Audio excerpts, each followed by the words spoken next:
উত্তর কোরিয়ার নেতা কিম জং উনকে নিয়ে বিতর্কের যেন শেষ নেই। কিছুদিন পরপরই তাকে নিয়ে নতুন নতুন বিতর্ক ছড়িয়ে পড়ে।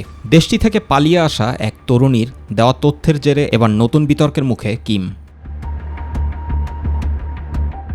বিদেশি সংবাদ মাধ্যমের বরাদ্দে জানা যায়, উত্তর কোরিয়া থেকে পালিয়ে আসা এক তরুণী ইয়নমি পার্ক দেশটির নেতা কিম জং উন সম্পর্কে চাঞ্চল্যকর তথ্য প্রকাশ করেছেন। পার্কের দাবি, কিম জং উন তার প্লেজার স্কোয়াডের জন্য প্রতি বছর ২৫ জন কুমারী মেয়েকে বেছে নেন।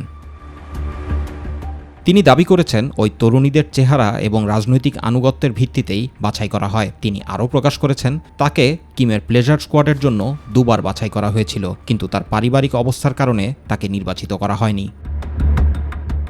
পার্ক জানান, তারা প্রতিটি শ্রেণীকক্ষে পরিদর্শন করে এবং এমনকি তারা স্কুলেও যায় যাতে কোনো সুন্দরী মিস না হয়ে যায়। একবার সুন্দরী মেয়েদের খোঁজ পেলে তারা প্রথমেই তাদের পারিবারিক অবস্থা এবং তাদের রাজনৈতিক অবস্থা পরীক্ষা করে।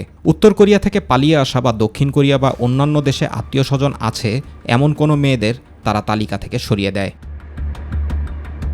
পার্ক আরও দাবি করেছেন, মেয়েরা একবার নির্বাচিত হলে তারা কুমারী কিনা তারা নিশ্চিত করার জন্য তাদের ডাক্তারি পরীক্ষা করানো হয়। কঠোর পরীক্ষার পর উত্তর কোরিয়া জুড়ে শুধু কিছু মেয়েকে পিয়ংইয়ং পাঠানো হয়, যেখানে তাদের একমাত্র উদ্দেশ্য স্বৈরশাসকের ইচ্ছা পূরণ করা। এই দলটিকে ৩টি স্বতন্ত্র ভাগে বিভক্ত করা হয়। একটি দলের কাজ মাসাজ এবং অন্যটি গান ও নাচের প্রশিক্ষণপ্রাপ্ত। তৃতীয় দলের কাজ স্বৈরশাসক এবং অন্যান্য পুরুষদের যৌন ইচ্ছা পূরণ করা। স্বৈরশাসকদের সেবা করার জন্য সবচেয়ে আকর্ষণীয় মেয়েদের নির্বাচন করা হলেও অন্যদের নিম্নপদস্থ জেনারেল এবং রাজনীতিবিদদের সন্তুষ্ট করার জন্য নিয়োগ করা হয়। প্রতিবেদনে আরও বলা হয়েছে, একবার স্কোয়াডের সদস্যরা ২০ বছরের মাঝামাঝি পৌঁছে গেলে তাদের প্রয়োজন শেষ হয়ে যায়। তাদের মধ্যে কেউ কেউ প্রায়শই নেতার দেহরক্ষীদের বিয়ে করে নেয়।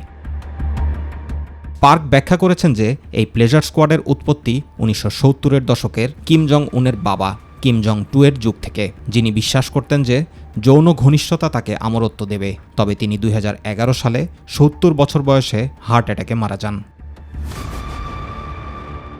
জুবাইর রহমান, মাই টিভি নিউজ।